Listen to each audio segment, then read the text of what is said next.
অর্জুন প্রশ্ন করছেন, হে কেশব, যিনি পরমাত্মায় স্থিত এবং স্থিতপ্রজ্ঞ, তার লক্ষণ কি?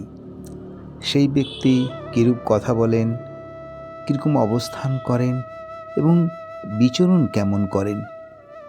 প্রশ্নের উত্তরে 2 অধ্যায় 55 নম্বর শ্লোকে বলছেন, প্রজহাতি যদা কামান সর্বান পার্থ মনোগতান আত্মানি এব আত্মনা তুষ্ট স্থিতপ্রজ্ঞ তদা উচ্যতে। অর্থাৎ, হে পৃথানন্দন, সাধক যখন তার সমস্ত কামনা পরিত্যাগ করে আপনাতেই আপনি সন্তুষ্ট থাকেন, তিনি স্থিতপ্রজ্ঞ। অর্থাৎ এখানে কয়েকটি শব্দ বিশেষ গুরুত্বপূর্ণ।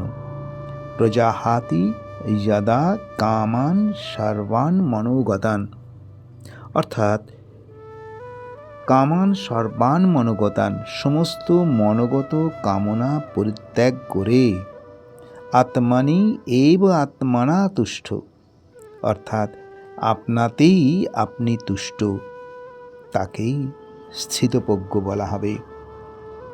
আবারও বলছেন 56 নম্বর শ্লোকে, দুঃখেষু ন উদ্বিগ্ন মনা সুখেষু বিগত স্পৃহা বৃতরাগ ভয় ক্রোধ স্থিত ধী মুনি উচ্যতে। অর্থাৎ দুঃখেষু ন উদ্বিগ্ন মনা, মানে যিনি চরম দুঃখেও উদ্বিগ্ন হন না।